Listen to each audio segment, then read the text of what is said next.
What's up? Do you support Trump? Yes, sir. All right. How do you? 46. All right. Well, it's nice to meet you. Let's have a discussion about why. Before we hop into that, I do want to go ahead and thank a handful of people for their donations. Very, very quickly. Lori, thank you for the $10 over on Venmo. Lori says, thank you for standing up to MAGA. I appreciate you for the 10. That is incredibly kind of you. As well as, let's see here. Jessica, thank you for the $3 over on Venmo. And Sarah, thank you so much for the gift card. It's not telling me what the gift card is to. But thank you. I'll have to check that out later. Fuck yeah. Appreciate you for the gift card. Hell yeah. As well as just looking out at PayPal here super duper quickly. Jay, thank you so much for the $125 over on PayPal. Dude? Jay.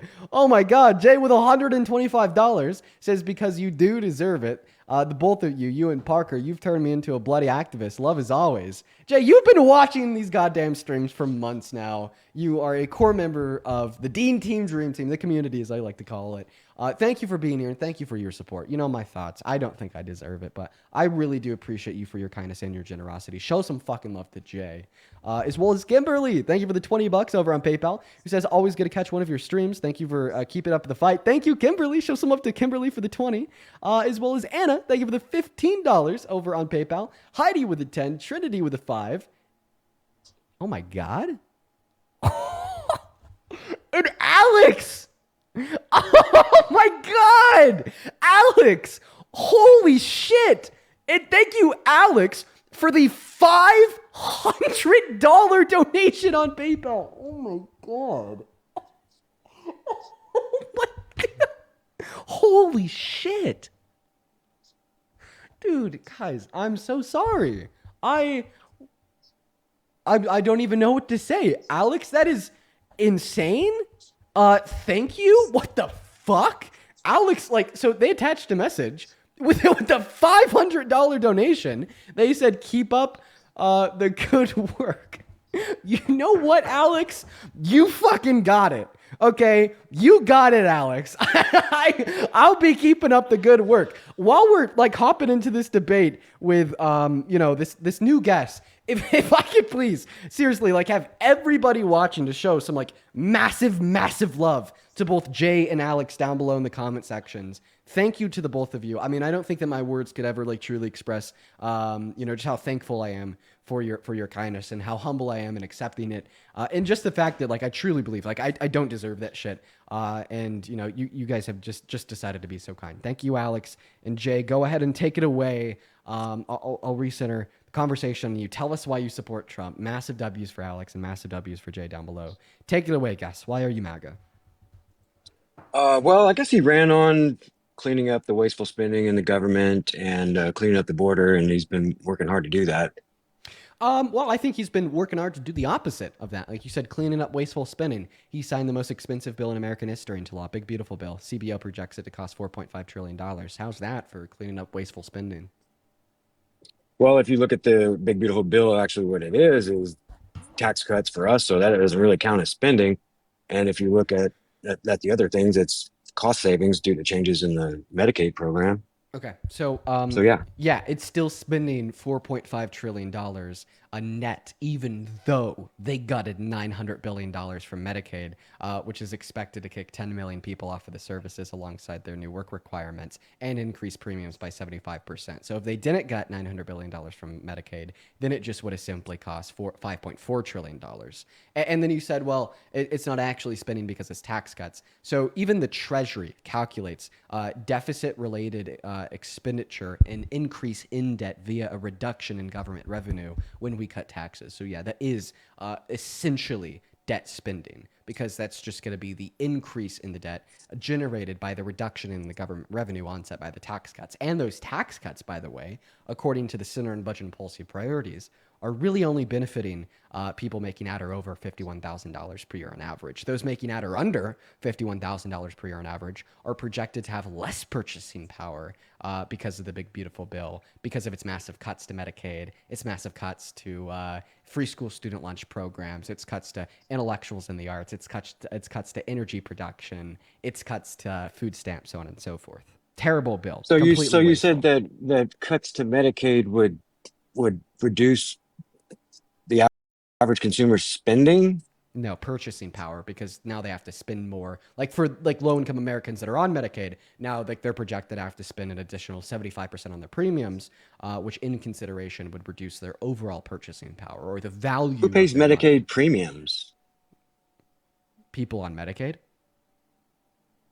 People on Medicaid pay premiums? Yeah, people on Medicaid pay premiums. No, no. Medicaid is a government funded subsidy that pays for the health care of the recipient. You don't pay premiums for Medicaid Oh my God. Okay. All right. unless you count like the couple of states that charge a couple bucks of premium, but that's a state level. Okay. All right. Well, so there's cost sharing under Medicaid for some individuals. So in a lot of states, like federal Medicaid, will include some premiums relegated through cost sharing programs, and basically because of like the $900 billion cut to Medicaid, now they're going to have to share more of that cost with the individuals on Medicaid by like increasing their burden, which in turn would increase their premiums. But yeah, So which there states is cost actually sharing charge a under premium? Medicaid. Not everybody on Medicaid has everything covered always. Um, and yeah, I That's mean only a couple of states, this right? is an agreed upon fact that the premiums of Medicaid are expected to go up by 75% because of the cuts from the big beautiful bill. If you would like a source from the Congressional Budget Office or the CPPP, just go on Google, type in Medicaid premiums projected to increase by 75% CBO or CBPP. I mean, you could find this from almost like any financial institution more anymore. This is a well documented fact. That's crazy. I've never heard of Medicaid premiums unless it was the handful of states that have required it due to their own restructuring of the Medicaid program. But I would say that a vast majority of states they don't pay a Medicaid premium. You either qualify to get the coverage or you don't. Okay, so it sounds like your argument now, which, like, by the way, like, we don't have like reason to believe because you haven't been able to supply evidence, is that maybe like not everybody is going to be on premium, is not going to have a premium to pay on Medicaid, and now like it's just going to be like a marginal amount of M people that are going to have to pay more. But by the way, here's just like from the law. Uh, Cost sharing, this is section 71120 under under the ACA, Medicaid, sorry, not the ACA, just Medicaid and federal law. It requires states to impose cost sharing on adults in the expansion population with incomes over 100% of the federal poverty level. Cost sharing amounts must be greater than $0 and cannot exceed $35. The legislation exempts a number of services from cost sharing requirements. However, many are still included Right. That's within like a those cost copay, sharing right? requirements. So yeah, That's like a copay, isn't it? like an example of like a cost sharing requirement is like a copay, and now we're Right. expecting like premiums, copays, and select services, to go up because we're defunding Medicaid by close to $900 billion Well, per I the would big love to beautiful hear bill. where it says in the legislation that Medicaid is going to charge a premium from the federal level. I'd love to hear you point me in that direction because I've So I never mean, heard of a premium being paid I to already gave you my Medicaid. sources, but I'll happily give them to you again. You could go on Google. You could type in Medicaid premiums are expected to increase by 75% CBO or CBPP. This has been reported on and documented for the last 8 months.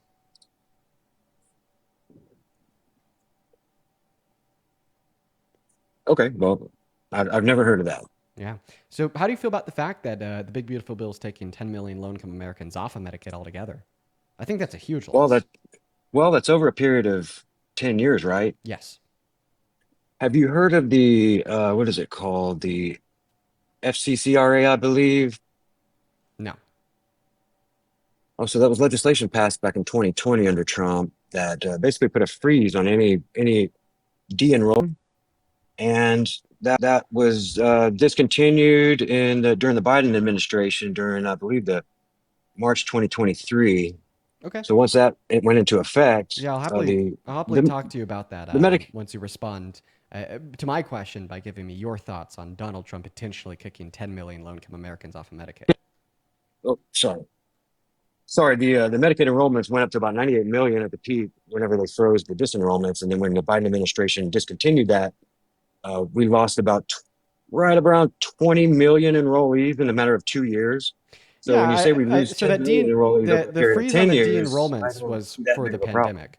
The freeze on the Correct. de-enrollments was because of the pandemic. So like regardless of how the Democrats or how Biden and Harris wanted to postpone ending that de-enrollment program, ultimately speaking, when the pandemic was over, they had to, right? But I don't understand why you're pivoting. I mean, I think I asked a pretty direct question. I'll ask it again now that I've responded to Well, it. Didn't I was okay. explaining the fact that we lost 20 million enrollees in a matter of 2 years, and you're fretting about 10 million over a period of 10 years. I'm not But the sure difference between these why two the urgency. scenarios is like the reason why the likely like what you're telling me is true. Like once again, still no evidence. I'm just going to take you for your word. Is because the de-enrollments were frozen during the pandemic, right? Because many individuals lost their job during the pandemic. Many individuals found themselves in incredibly undesirable circumstances because of the public health emergency and crisis. Many individuals died. Many individuals needed to go to the hospital, right? So they likely froze de-enrollment because of that, and they wanted anybody who was on it to stay on it until the public health emergency was over. Once the public health emergency was over, that policy stopped, right? Because COVID was no longer declared public health emergency, and then ultimately people were like forced to de-roll, likely because either their income grew, they got a better job, they continued to work,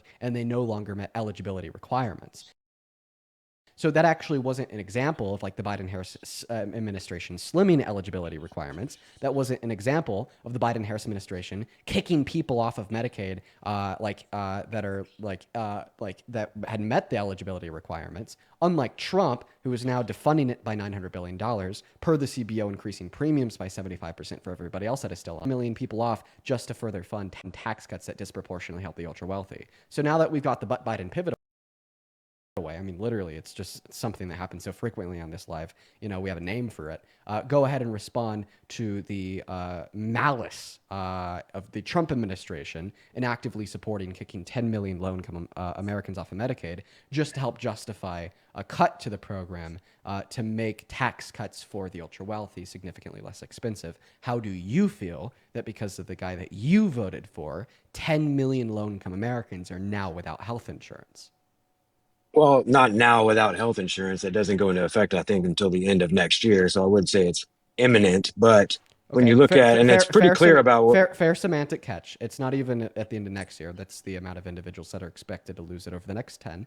Semantic catch aside, because you're right on that point, go ahead and respond to the meat on the bone. 10 million people are or are already losing health insurance directly because of a decision made by President Trump. How could you ever support that?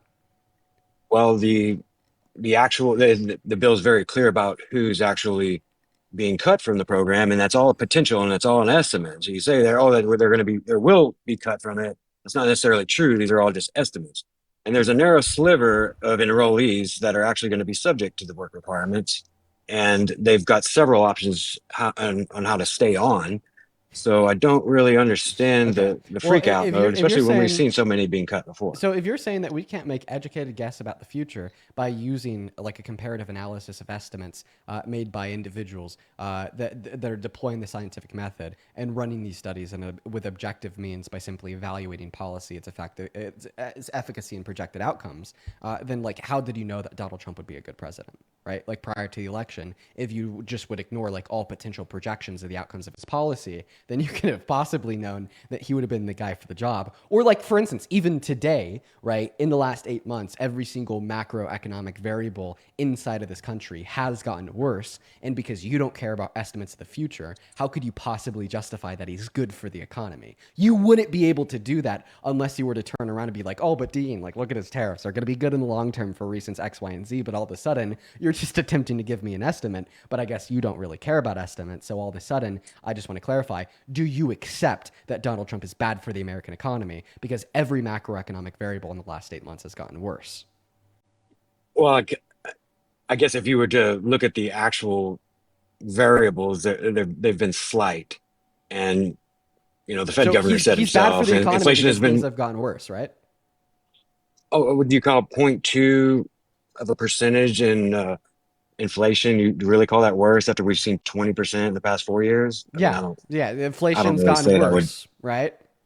Oh, by 0.2%. Yeah, you Right. win on So that one, I so guess. every variable's gotten worse. So Donald Trump is bad for the economy because everything's gotten worse, right? I guess if you would like to say that, I mean, 0.2% versus 20% increase in We'll inflation see. Now you're versus pulling the Biden, Biden, and now even this is and that's incredibly fine. disingenuous. And I could go through the reasons why, but once again, you're just trying to pull the "but Biden" pivot card. God, it's so annoying. Biden didn't cause that Well, inflation. That that's what we inflation, do. We compare everything to the previous that president. inflation was global. That inflation planet Earth. In fact, America had the fastest rebound from the inflation onset by the pandemic compared to every other country in the G7 because of his policy that, of course, didn't cause the inflation, but rather soothed it because the inflation of itself was caused by mass unemployment, supply chain issues, and economic stimulus that was supported in a bipartisan nature, not just in America, but like I already said, in every country on earth.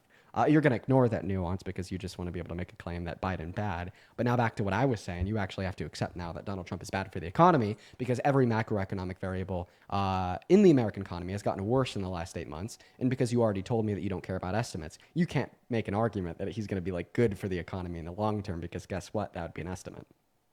Well, I think it's glaringly obvious to the American people what these economic indicators have shown, and we've all seen pretty bad economic crises in the past couple of years. So to see a point 0.2 tick up in inflation is just it's just not a big deal to us considering what we've been through. Is what I'm saying. Would you say having like individual like consumer confidence in economic performance at a low since the crisis of 2007 through 2009 is a big deal? Would you say seeing the first dip in years in investment into American manufacturing after a boom under the Biden Harris administration is a big deal? Would you say our GDP going down in the first quarter of this year and then in the second quarter 52% of S&P 500 companies reporting lower profit margins than they did in Q1 where we only saw negative growth is a big deal when no other country in the world reported GDP decline? Would you say those things are a big deal? I thought the GDP growth had increased in the first quarter, if I'm not mistaken. No, you're wrong. According to the Atlanta Federal Reserve, it went down by 0.3%. I'll have to give you that one. I don't have the number in front of me. I do. In front of me in my Well, head. that's great. So, Well, that's cool. yeah. So, would you say those things are a big deal? Do you care about investment into American manufacturing? Is that a big deal that it's gone down? Oh, so you can spend a couple $1 trillion to boost manufacturing and then pat yourself on the back for it? Is that's cool, I guess, huh? Oh, I forgot to inform you that I'm actually talking about real fixed private investment. So, it accounts for inflation and it's specifically private, not government subsidies. Bad response. Try again. Well, if you just pat yourself or Biden on the back for the spending bills that he passed during his term, don't you think that would automatically increase? I just said private. It's private investment that I'm referring to here, not public through like expenditure Oh, so you're government saying subsidies. Donald Trump hasn't secured any private investments? I'm saying that private investment into American manufacturing has gone down even when we account for inflation in the last 3 quarters. Okay, but has there not been any announcements of quite a bit of private investment into Oh, the are U.S.? you going to say like the investment's going to go up in the future? Isn't that an estimation? Right. Isn't that a projection? I thought that you don't. Well, no. I thought Well, that you no. don't trust estimates. I thought that you don't trust projections. You were Well, telling when me companies when I was when a talking about company's announced, you were telling me when I was talking about like healthcare and whatnot. Like, oh, this is just like something that might happen in the future, right? We don't know well, this an for sure. announcement from a company is quite a bit different than a guess of what might happen in the future, don't you think? Oh, I mean, aren't you just guessing that that the agreement's not going to change? Aren't you just guessing that they're not going to pull out? Aren't you like just guessing that these companies are going to pull through on their words? I mean, shit, like we have a track record to prove that they don't. Apple announced a $400 billion investment when Biden was inaugurated, never made it. Apple announced a $550 billion investment when Trump was inaugurated in 2017, never made it. Right? Like obviously, right, the word of these companies doesn't really mean much, right? So it Well, seems like you're just going to be when you're giving me talking an about estimate 9 months. predicated off of like the word of these companies, right? Which companies, by the way, who the hell knows? So on and so forth. All of a sudden, it seems to be the case that you're contradicting your own logic when you earlier suggested that I'm really bad for using estimates. And now you're using one Well, too. well, like I said, it's the companies that are announcing these investments, not necessarily a big guess or estimate, like you say. So there's quite a bit of different things. Well, I mean, no, it And is. It there's is. an It article is. on It the is still yet. whitehouse.gov, and there's a It is still laundry yet. list of them. It is still yet an estimate, right? Because you're Sure. estimating, right, that Well, A, no, nobody's estimating anything. it They've is. announced how It much they is. plan on spending. It is an So, estimate. I could explain to you why it's an estimate, right? You're estimating what they're like more likely than not going to spend now and in the future predicated off of some word of mouth agreement from a company, when we already know that so many companies, not just in America but on the global stage, right, like see these things fail, right, and we see companies like not pull through, hold up their end of the agreement, so on and so forth. So when you see trillions of Right, and to announced use your investments, own that's not the and same to thing. use your own words against you, you can't really know that it's going to happen until it actually happens. Well, that's true. We're what, 9 months in now, so Right. So you just said that's true. So all of a sudden, right, like this estimate that you're providing me is completely meaningless in accordance with your own logic. no, I'm not saying, I never said estimate. You're the one that Right. And by keeps the way, pushing like estimate, but even like the these are announcements, announced. These are announced. of these deals, right? They're like they state like estimated projection of like investment. Right. Okay, self dunk.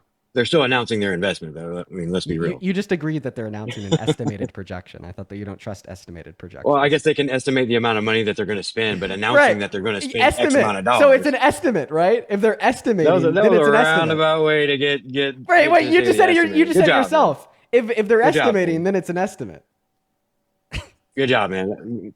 Thank you. Way to take a windy little road to get to the word you wanted. Yeah, that was a Good little job, bit of a man. winding little road, but I still got to my conclusion. All of a sudden, you're giving me an estimate when 10 minutes ago you said you don't trust those. Loser. Come on now. I mean, you lagged out there. All I heard was, "Come on now." Oh, you know what? This is kind of my fault because I'm the one that pivoted into a conversation about the economy to use your own logic against you about you not trusting estimates. But I asked you about one thing before we got onto this conversation, that like I don't know, you never really responded to. It was about healthcare. Do you want to finish that conversation about healthcare? Like, can I just ask you like an entirely new question? Oh yeah, we can go back to healthcare if you want. Yeah, for sure. Why the hell do you support the Trump administration kicking 10 million low income Americans off of Medicaid when we already have 40 through 60,000 people that die every year because of a lack of access to health insurance? Well, like I said, if you look into the bill, it has a very narrow group of individuals that would possibly potentially be removed from the program, and those are able-bodied, working age Yeah. individuals that have no kids.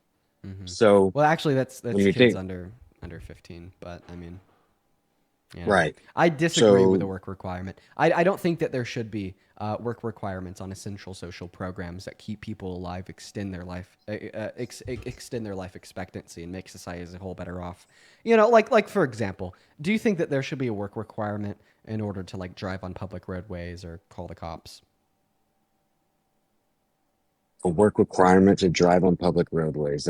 That's interesting. Well, I mean, public roadways are funded by taxpayers, right? Right.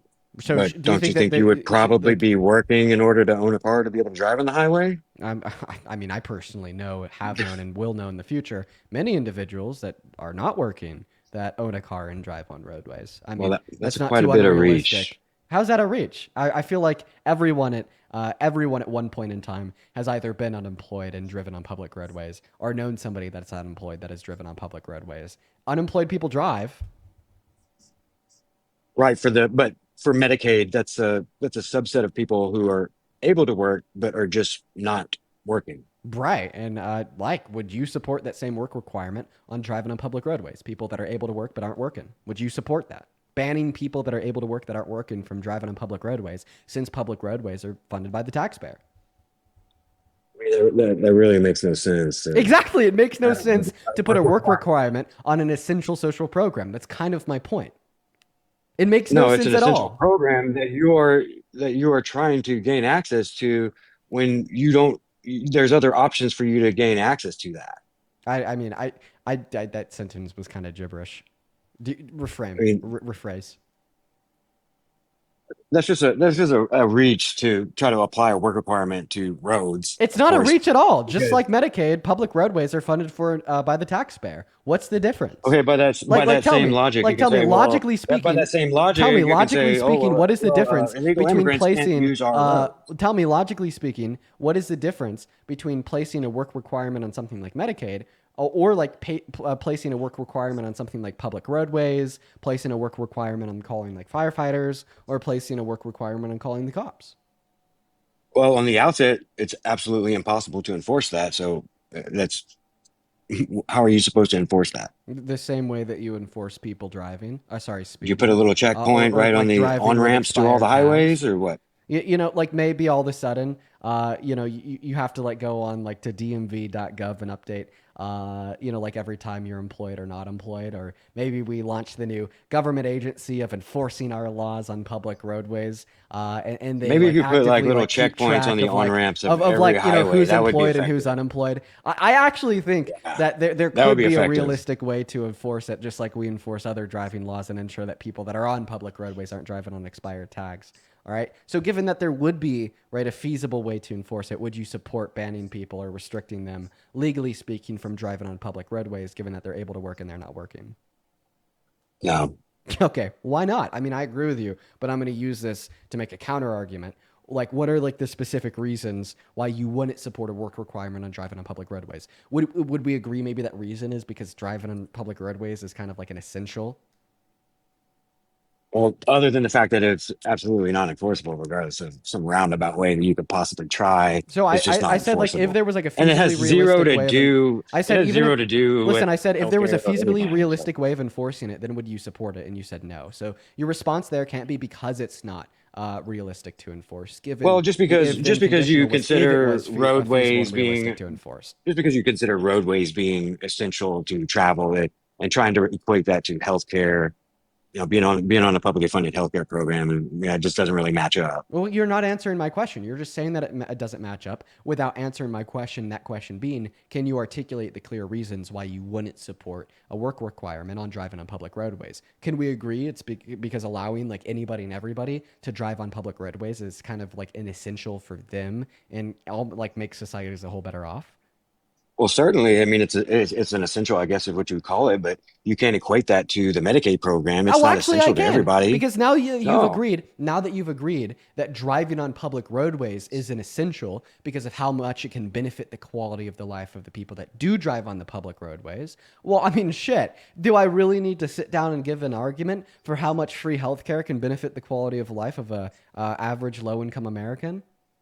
But Medicaid's not available to every single American, so it doesn't equate to the same thing as the roadways, Oh, so you're saying it would equate to right? roadways if we did make Medicaid available to every American. So now all of a sudden you support universal health care for the same reasons you support universal access to public roadways. Self Oh, I dunk, didn't say that. sir. It's not available to everybody, and it shouldn't be available to everybody, Oh, wait.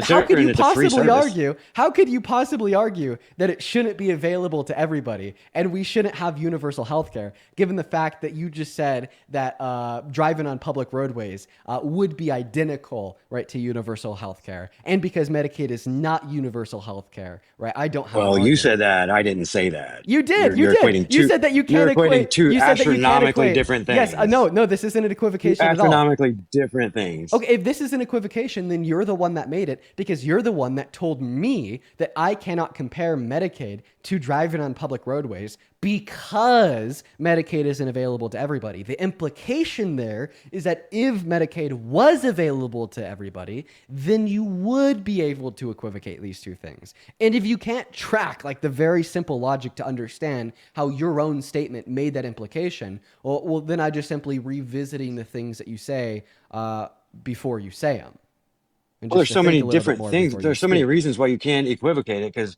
paving a road, has an X amount of dollars, and it's not a continuous payment over years, over years, over It years. is. So you build one road, It and is. it's there. No, So it not doesn't true. have an annual cost It other than does. slight repairs or anything. So Maintenance. Maintenance. your Maintenance. comparison's absurd on its No, face. no. Anyway, What but you just said I'm is wrong. entertaining What you just said you. is wrong. It's not build a road then leave it. Go talk to any geotechnical engineer, and they'll tell you that like factored into the cost of like operating I mean, public you're roadways is really trying maintenance of hard to repair. make these make sense, and I mean, Wait, I'm just it telling you just that you're doesn't wrong. it just doesn't make sense. Okay, well, I'm sorry that like you just don't know the facts, but it's a fact Well, that I'm sorry like that operating public reasonable roadways isn't a guardrails one-time on a cost. publicly funded program is not Wait, why? crazy, I don't understand. I don't understand why you're not responding to what I just said. You just tried to argue that like the cost of public roadways is a one-time thing. They build it, then they leave it alone. No, that's Well, not true. I said other than ongoing maintenance. Okay, right? It's just boring. And why do they It's have to just do boring ongoing to try and maintenance? equate that. Why do they have to do the ongoing It's so maintenance? boring, Why do they have to do the ongoing maintenance? so it doesn't fail. But like that's not what I'm asking you. And why would it fail? What would make it fail? Would it possibly be the cars driving on it? Right, but So what the way less you're trying to would you equate it, argue the that way you're like a trying to road equate it that is has that like we would have less to rebuild cars that road. would you The argue way you're trying, could you agree that like less cars driving on a public roadway would require less maintenance, therefore less expenditure than more cars driving on a public roadway, and that with more cars that drive on a public roadway, you have to spend more on said maintenance? for your equivocation to make sense, we would have to You're rebuild not that road responding to what every I'm single saying. year for that to make even remote sense. Okay, actually not at all. Can Would you you respond agree to what that I said? to rebuild the road every single year? Sir, I'm muting you because you're not answering my question. I'll go ahead and repeat it one last time for you. Can you agree that the maintenance cost of a public roadway only increases the more cars that you have drive on it? Because when you have more cars driving on a public roadway, they do more damage to the road. Right, it would. Boom. But in order for you to make that an equal equivocation, basically my argument would be you'd have to rebuild the road every single year Okay. I mean, because with I Medicaid, don't see it from my, you're getting the same cost every single year. I don't see it from my perspective. But like, if you Okay, well, just of want course you don't. another, if you want to, You tried really hard to make it equal. if You you tried want, really hard. well, I mean, I could just give you like another example of a social safety net that'll seemingly like answer to your demands here. Another example of a social safety net that'll answer to your demands here would be like the police force, right? Because like every time you call the cops to like show up to your house to report vandalism, break-in, crime, so on and so forth, right? Like there's money being spent on that call, right? Every single use, just like the hospital, which I think was like your big issue. So would you therefore say, because this is a better example to align with your demands, that you would support having a work requirement on accessing, like calling the police force? Well, you don't really have any options to call anyone else other than the police force. Yeah, So trying to equate that to medical care, just like if you you have break your arm, you don't options have for any different other medical options to care. show up to anywhere else besides the goddamn hospital. Right, but you have options on who's going to pay for that, don't you? Well, I mean, if you're a low income American and it's What if not you an make immediate, $200,000 a year? Are you going if you're a low income American and it's not an immediate emergency need, so you can't go to the emergency room and get covered under EMTALA, actually, no, you don't have an option to pay for that unless you're being offered like state funded medical health insurance, which is why we have it, right? right? So people have other options in order to fund their health care. So, what are the other options for a low income American outside of Medicaid? Well, if you're an able-bodied individual between the ages of 18 and 65, you can work Okay. or you can Yeah, the other volunteer. option is work. Or you can Okay. volunteer. Okay. Well, so you said that we shouldn't have a work requirement on like accessing the police force because there's like no other options. Well, guess what? The other option is going to work and qualifying for the criteria that'd be necessary to meet in order to gain access to the police force. The same way you said another option for a low income American that breaks their arm would be going to work to gain access to like their works health insurance. No one on this earth even argues the fact that essential public services have anything to do with gaining government-funded health care. What a joke, dude. Wait, Come on. you don't think Come that on. healthcare is essential? Well, I don't have anyone paying for my health care. Wait, I It's can I not just get a essential yes for the or no? government to pay for my health Can care. I just get a yes or no? Is healthcare essential? Yes or no? Of course, but who pays Boom! it is a Dude, different you can't story. make this shit up. Okay, so your new argument is, hey, listen, if the reason why I think we shouldn't have a work requirement on calling the cops is because the cops are essential, which would imply that if Medicaid healthcare was essential for low-income Americans, then you would support not having a work requirement on it either, and then you just agreed that healthcare is essential. Dude, I'm Right. Healthcare sorry. is essential, but who So pays for if it healthcare is is a essential, different thing. then Medicaid is essential for like low income Americans. What about middle income Americans? Is it essential for them too? We could have that conversation once we can agree for low income Americans. Being able to go to the doctor is essential. Having the government pay for my visit to the doctor is something that can be discussed about being essential or not. Yeah, we could have that conversation next, right? Like from my perspective, I do support universal healthcare, but obviously if I tell you that and I respond to your question by affirming that it is essential, well then all of a sudden you're going to try to shift it into a conversation about universal healthcare compared to a conversation about not supporting work requirements on Medicaid and the system that already exists due to the fact that you agreed it's essential and you agreed that essential social safety nets shouldn't have work requirements on them. Well, I think we can agree that having reasonable guardrails on a program that the government funds is not too unheard of. Okay. Well, I mean, if now the argument is just reasonable guardrails on a program that the government funds, well, it would be an unreasonable guardrail due to the fact that Medicaid would be essential for any and all low income Americans, even if they're not working, the same way access to the police force would be essential to any and all American, regardless if they're working. Boom. All right, I guess you can you can equivocate it to 1,000 different things, but it still doesn't make sense in the public's eyes. Well, an equivocation would be like a comparison to two things that can't be compared, logically speaking, within one relevant sense. Can you give Right, me and your the comparisons were can you not can logic you at can you all. can you give me the distinction Comparing a there? road to healthcare So I mean, is not logic. so all that you're doing right now, my friend, is you're just saying that these two things can't be compared without giving your reasons why. So could you please give me the symmetry breaker between supporting a work requirement on calling the cops and supporting a work requirement on accessing Medicaid as a low-income American? Articulate the clear reasons that make these two things drastically different, that justifies a work requirement on Medicaid but doesn't justify a work requirement on calling the cops. Make it clear. I think I've Stop already said it whining. before. I think I already said it before. How are you going to enforce it? When someone calls for an emergency to get the police there, are you going to ask them if they're going to work? What are you going to do? Okay, so The now it's like the now, enforcement problem is going to come up quite a bit yeah. on by your logic. So I'll just give you like a quick example of how we could enforce it, which by the way is just another pivot. We have individuals like register to like be able to call the cops, very similar to how you have to register to be able to vote, or like register to like qualify for Medicare, right? Uh, So that seems more absurd than asking people to work to Right, gain right, free right, healthcare. right. No, of That course. sounds a little bit more absurd, I I agree think. that that's absurd, right? But still, yet it is a materially realistic way of like readily available and easy enforcement of like an assurance that those that would be calling the cops are working, right?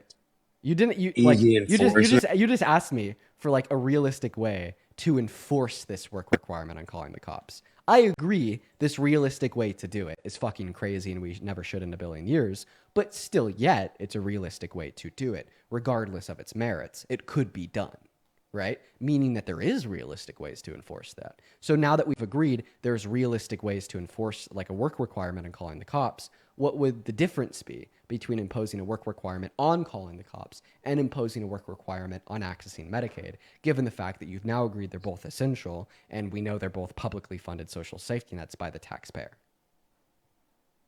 Just because you say it's easily done is not necessarily true. How easy would it be to have a national sign up to be able to call the cops? I mean, that's another big reach, man.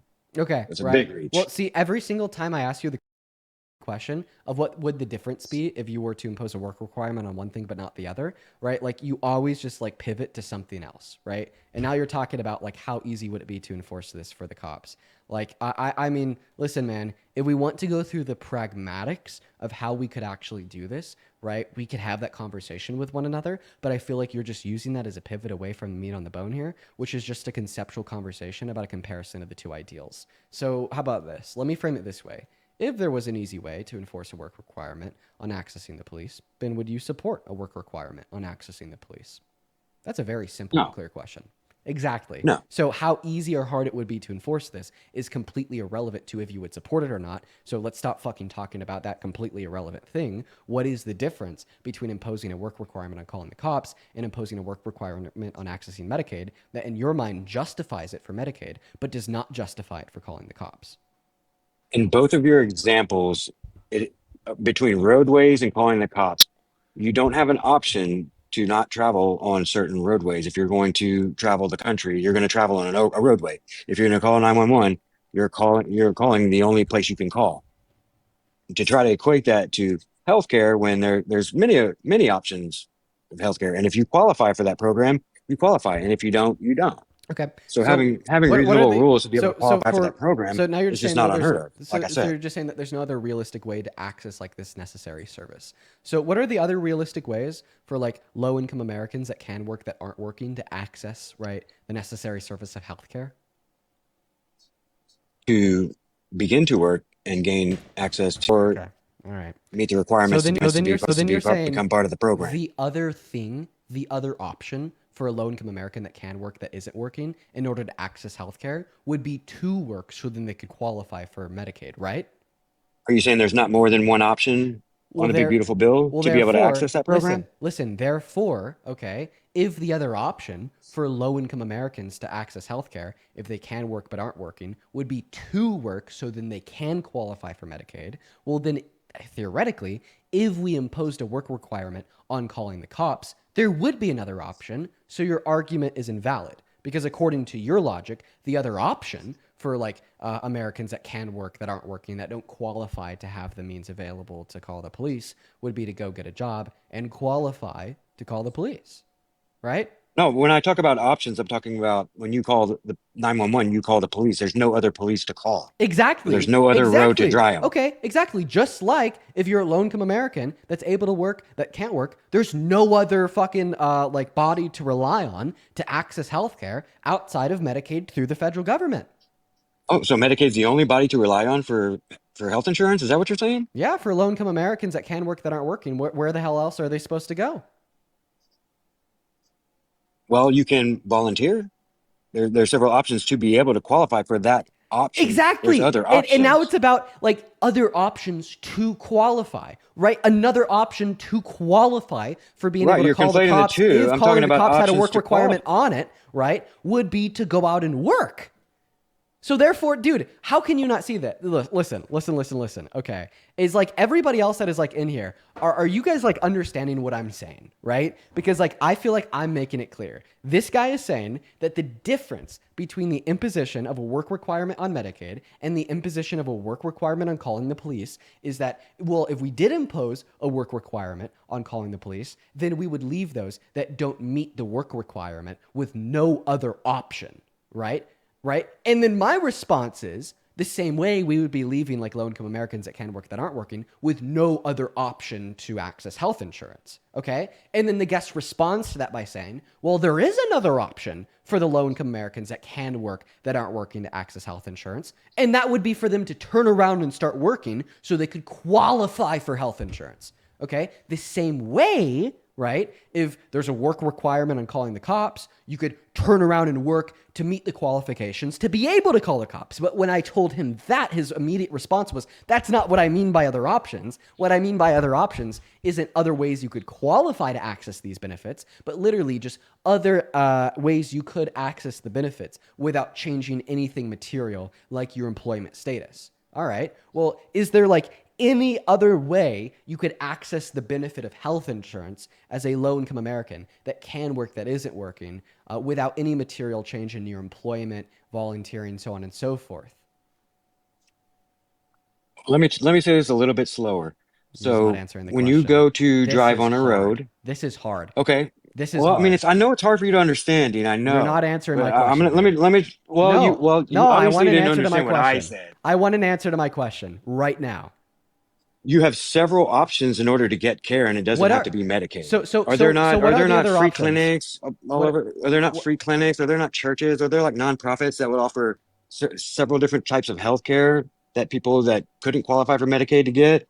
Those are well, several different options. yeah, When I mentioned I don't think roads that and these police, I options meant I don't think you that don't these have any options are readily options on available. you don't have an alternate police department that you can call, Hey, and you don't I'm have an sorry. alternate road I that you don't can think that travel these other on. options are readily available. No, this is like saying, couldn't you just like ask a church to like carpool you to Well, you're trying really, carpool you to really wherever you need to hard. go, You're right? trying to really, But really like hard to obviously, conflate these other yeah, services could you please to give me this. like So another I have to try option? really, really Could hard you please in give me order another to option outside of show Medicaid the that would be like readily available to the 55 million low income Americans? Could you right. give me an option? Plenty of free clinics, Okay, give me an nonprofits, example. Give me an example of churches. one of these free clinics. Give me an example. There's churches that offer flu shots and I'm sure dude, checkups, and dude, I've exactly. seen Fucking several. flu There, shots. Nice. so I don't you're think a telling me flu there's shot's no gonna such help thing. you if you're having You're heart telling me there's no such palpitations. thing as a nonprofit free clinic. You tell me there's no such thing in the I United States of I'm America. absolutely telling you that there's no such thing as readily available free health insurance for low income Americans that can work that aren't I working didn't say outside of readily available Medicaid. free health insurance, but Exactly. So then there you're are talking several. about something else. Like even like these free fucking You said health clinics. insurance. Listen, I'm not personally. There's readily available I'm not health insurance all personally. over the place. I'm not personally right familiar with any free clinic. I've never seen a free clinic before. But what I will say is that a free clinic seems to be more like urgent care, right? There's a big difference between urgent care and going to the hospital. The most urgent care can do is like maybe an EKG on your heart. Like seriously, they Oh, so can't now we're stitch. getting into the semantics on what the clinic can provide, what services the clinic can provide. Actually, yes, right? Because Since I've I met the myself, requirement of what you no, said, it's not meeting the. now we've got It's to take it a not. step further It's and not meeting the judge them requirement. on the services they provide. It's not meeting the requirement because of the services that they provide. Like I myself, right, have Oh, like okay. So we just move the goalpost it's not until it moving. doesn't meet the It's not requirements moving the for goalposts. Dean. It's not moving the goalposts if it's not like a readily available alternative to begin with because they don't provide similar services. Not at all. Well, when you don't qualify for a certain program, you've got to find the next best readily available program, right? So now you're agreeing that they're not the same thing in the slightest, and there is no other option. Got it, right? No, I'm just saying you can Thank find the you. next best option. Thank you. Well, guess what? There is no best. There is no next best option for going to the hospital and having health insurance cover your bill if you break your arm. Okay, if like seriously, So if one goes to the hospital and I they're want to task you uninsured, with is it not something. paid for? I want to task you with something here. If it's not emergency, no, they don't. Right? Oh, So, really? So there's no such thing as emergency Medicaid then? God, I just said if it's not emergency, then you're like, oh, really? But what if it's emergency? Holy Oh, so fuck! you can't go into the ER right now, get care, and it'd be covered, Hey, is it even ER? though if it's Hey, what does even ER though it's stand not for? classified Hey, as an emergency. hey, what does ER stand for? If I cut my finger and go into the emergency room, I'm still going to get I care. want to ask you a question. What does ER stand for? Emergency room. Just because the name of the building doesn't Thank match you. Thank you. the height of the injury Oh. doesn't mean it doesn't count. No, if it's not an emergency, they'll just refer you to a primary physician.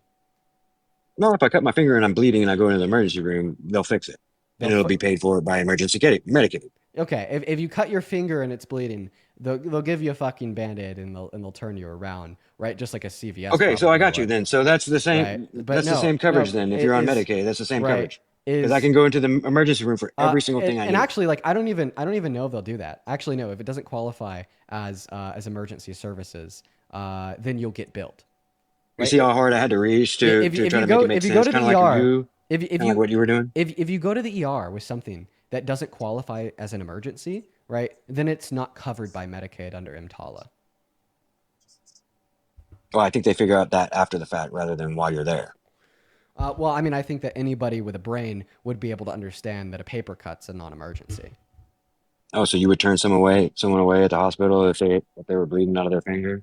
Well, the thing is they either tell you like this is what it's going to cost you, and then you get to decide if you want to leave, or they'll do it and then they'll bill you. Okay. Well, that conversation kind of got off the rails, buddy. Yeah, got off the rails because you're fucking stupid. Oh, okay. Yeah, I mean, like you're trying to act as if right I'm stupid, but millions you're the of low one income proposing Americans. work requirements to You're travel on the acting road. Good job, buddy. you're acting as if right like 40,000 through 60,000 low income Americans die per year because because of a lack of access to health insurance because they get a fucking paper cut on their finger. No, like the big issue right with like why I consider Medicaid to be an essential social service right that like doesn't have like any like relevant alternatives for like covering that same level of care like free clinics, which by the way I've never personally seen one, is because like people are dying from things that are like easy to treat that could be prevented, but they're not prevented and are allowed to develop because they don't have health care, therefore they can't go to the hospital. Right? We're like talking about like early stage melanoma here, right? We're talking about like early stage pancreatic cancer that goes So unseen you're because saying they can't get someone their with annual physical. cancer that is low income would not qualify for Medicaid? Oh, well, actually, it'd be Medicare in that circumstance because it's a disability. But yeah, no, sure. There's actually particular types of cancer that don't qualify you as unable to work in accordance with the Social Security handbook, Right. right? Which means that they So wouldn't someone with a qualify for disability Medicare. isn't required for the work requirements for Medicaid. Right. But what I just told you is that it doesn't classify as a disability under the Social Security handbook, What doesn't? like many forms of cancer. Oh, it doesn't qualify as a disability, but it is like a terminal illness, right? It's terminal illness. I mean, so like the language for So you're telling me the cancer the wouldn't the qualify you language for the language Medicaid, for Medicare, anything like that? so in order to qualify for like Medicare under disability is to like meet the classifications of the Social Security handbook, and like specifically inside of the Social Security handbook they determine like what medical ailments can allow you to qualify for like disability or not, predicated on if you can still work, right? Like for instance, I'll give you an example. I have a friend So right you're saying now. people can work I'll give with you high stage cancer? I'll give you an example right now. I have a friend. His name is Adam, right? And Adam right now is dying from cancer. If you've watched my stream for like a while, right, you're familiar with Adam because I've had to do right alongside like my friends Parker and Matt like multiple fundraisers for Adam because he does not meet the Social Security's definition, the Social Security handbook's definition of disabled, even though he's like literally dying of cancer as we speak, right? So no, quite frankly, the system's fucked. There is many examples of like preventable illnesses, right, such as many forms of cancer that could be nipped in the bud and taken care of because of access to preventative care by like allowing low-income Americans, regardless if they're working or not, access to Medicaid to go to an annual physical and get checked up on when they need it, right? That are then allowed to develop and put them in a situation where their life expectancy is significantly reduced. And that's why I think that systems like Medicaid, right, are so necessary. And I mean, just like for everybody watching, just think about how like truly dystopian this conversation is. All right. Like I'm just literally trying to convince this idiot, right, that maybe, right, we shouldn't have defunded Medicaid by $900 billion and we should keep those 10 million low-income Americans having their access to it because it'll keep them alive, it will extend their lifespan, as well as it will keep more people out of the emergency room by preventing the emergency before it even starts, which saves our government money and it reduces wait times inside of the ER. But then no, he's like, no, we really need to cut Medicaid by $900 billion. We really need to give the big middle finger to low-income Americans because I just really need the top 1% to get 3% back per year in taxes because I suck on the boot all day long, right? The Well, I don't fact of think the I said matter any of is, that. insofar in our conversation, you have not been able to effectively demonstrate any relevant distinction between the necessity of a program such as calling the police and the necessity of a program such as accessing healthcare as Medicaid, right? And in all of your attempts to demonstrate any relevant alternative to accessing a hospital through Medicaid for a low-income American that can work that's not able to, you've been unsuccessful, and you've just kind of been throwing, right, examples out there of like free fucking, let's see here, like I don't know, like free Like urgent care. nonprofit health Even though clinics. I've never Come on. seen a nonprofit health clinic exist ever. And like a nonprofit health clinic, if it did exist, sure, they might be able to give you a flu shot, but they're not going to be able to give you an annual physical and like check up on like relevant like dispositions towards preventable illnesses. They'll just be able to maybe get your blood pressure, take your height, and do an EKG at the most. So you do agree that there are nonprofit clinics out there I mean, I wouldn't doubt that nonprofit that would urgent care extend free exists. services Somebody to low that income that exists individuals. that exists somewhere in the country. I've never personally seen one though, but like the services offered are incredibly limited, and I know this because I've gone to urgent care with like so many things that have happened to me, right? And every single time I go to urgent care with something that happens to me, their immediate response is, "You got to go to the hospital because there's nothing we could do." Like I'm telling you, if it extends beyond taking your height, getting your blood pressure, or putting a band-aid on a wound, there's nothing they could do. Sure, but I believe that the Medicaid program, the requirements that are in place, do cover a vast majority of the low income Americans that need it Oh my God! and that have no other options. Listen, But if you're oh, if you're listen, an able bodied person with no kids, no listen. They do cover vast majority of low-income Americans that need it because guess what? There's like 60 million low-income Americans that need it. So therefore, when we take it away, right, from 10 million low-income Americans, technically a vast majority are still covered. Okay, right? Even though a vast majority are still covered, I think that 10 million people losing access to Medicaid is a whole hell of a lot. And if now you're trying to convince me that 10 million people isn't a lot, well, guess what? You voted for a goddamn 34 count felon adjudicated rapist as fascists because you thought that the 2 million undocumented immigrants that came into this country under Biden were a lot. So don't come talking to me about telling us Here comes the grapist comment. how invaluable the lives of 10 million low-income Americans are. You absolute POS. Well, it wasn't valuable a couple years ago when 20 million dropped off. So I thought that I already explained that to it's you. kind of hard to Listen, scream about you're that. not up here to seek truth. You're not up here to be productive. I already explained that one to you, old man. I'll go ahead and explain it to you again since I understand you forgot, right? The fact of the matter is, right, that's because the extension to postpone people no longer qualifying for Medicaid, sorry, during the pandemic was ended because the pandemic was over. And a lot of people were therefore ineligible for Medicaid after that because they no longer met the maximum income eligibility, right? From like 2020 until Oh, 2023, the income right? threshold changed? No, the income I don't threshold recall didn't that. change. The individual income of the individuals on it changed from 2020 when they signed the law into effect that prevented individuals from losing service until 2023 when they repealed it after the pandemic was over, right? At that point when they repealed it, there was millions of people on Medicare, right, that had an income above the minimum income because they either got a better job or started to work more from 2020 until 2023. So then of course Okay, they so then we agree naturally no then longer because qualified for services. when the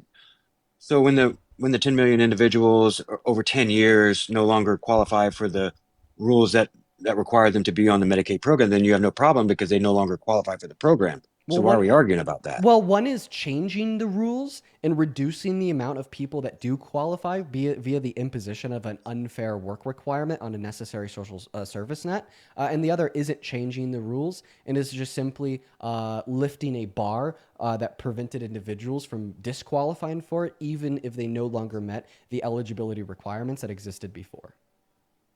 I'm happy that So I the could rules educate you. for Medicaid hasn't changed. Is that what you're saying? Yeah, from like 2020 until 2023, the like requirement Right. rules for So to be on the Medicaid didn't Medicaid program, change. the rules haven't the requirements haven't changed From at 2020 all over until the years. 2023, there was no like federal change in like the rules of requirement that No, like I'm talking forced me about to in lay people history. off. They've always been the same in history. There's never been updates to Okay, well, identify I don't know. I don't ways understand. where it So could now be you're more trying to shift efficient. the goalposts further because we're talking about I'm 2020 not shifting the until goalpost. I'm not 2023. Yes, I'm just trying to figure yes. out the outrage. You're shifting the goalposts, right? The reason you're shifting the goalposts is because you just try to compare the 10 million people losing service under Trump to apparently the 20 million people, which, by the way, you haven't been able to give me a source on, that apparently, according to you, lost service under Biden. When in all reality, that's just because they lifted the bar preventing individuals from losing access to service, even if they no longer met eligibility requirements. Right? Can you respond to that Source is without shifting the CMS. goalposts?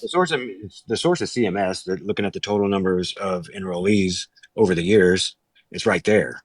I'm just trying to figure out the outrage. If 20 million people can Oh my drop God. off, nobody Dude, cared. can you But respond to, dude, 10 million people over hey, 10 hey, years is a hey, big deal. hey, I just explained this to you. What did I just say? I want you to repeat the words that just came out of my mouth. If every action caused people to drop off the program, why were you You're not outraged by the Biden? I literally want you to repeat the last words that came out of my mouth. Do it. I wasn't listening. Of course you weren't listening. Why weren't you listening? Is it maybe because you're not here for productive dialogue and you're just here to Oh, talk shit? sure. No, I'm here to Okay. talk So, productive. so if you're here for productive dialogue, then why didn't you listen to this I'm one just thing trying to that I figure repeated five out. times? We have the No, no, no, same no, thing no, no, no. happening. Listen, listen. The If you're first thing here, no, no, happened no. way Listen. worse. If you're here for productive dialogue, why didn't you listen to me the first five times? Well, I've been listening to you this whole time. Okay, but you just told me you weren't listening. So which one is it? Well, this last time. Oh, but you were listening the first four times I repeated it. So go ahead and tell me what I said, because like I said, I repeated it for the fifth time. Oh, well, you just keep trying to explain why it's not the same, and it's Okay. exactly So the so same. so what was my explanation insofar as why it's not the same? Because you're saying that they removed the freeze and they no longer qualify to the not the work requirements, the income requirements, and you give a roundabout explanation for it. So what But was this? I'm not saying So I'm what not was my quote arguing unquote why. roundabout explanation? Well, what I'm trying to get directly to the point No, of no, is no, no, no, no. a I'm being certain serious. action No, was no, no, no, no, no. required to drop people from the program. I'm actually being A serious. certain action had to You're happen not for these answering my people to question. drop off the I'm program. actually being serious. What was my explanation insofar as why it's different? I'm like being dead ass. Like, what was my explanation insofar as why it is different that I repeated five times? Okay? Like, literally, what was I my just told you. explanation? No, you didn't. I just told you. You just said roundabout explanation. You labeled it a No. roundabout, but you didn't explain what it actually was. I want you to explain what it actually was. I told you that you said that they removed the freeze that caused people that were possibly outside of the qualification range of the Medicaid program, which then caused them to drop off the program, Okay, I'll re explain it for the right? sixth and final time. I want you to listen incredibly close this time, okay? So, the reason these two things are different, right, is because when people lost Medicaid under the Biden Harris administration, they weren't doing so because the Biden Harris administration changed and reduced the eligibility requirements to include less low income Americans, right? Like Trump is today, which I think is incredibly evil and incredibly regressive. The reason why individuals lost Medicaid is because they just no longer qualify for it. I mean, if you want to consider that into like losing Medicaid, well, then people lose Medicaid every single day in this country, right? Because guess what? They no longer, right, make below the certain threshold legislated on by their state nor the federal government, as they're now making more, as they have gotten a job that pays them more, or they're working more hours.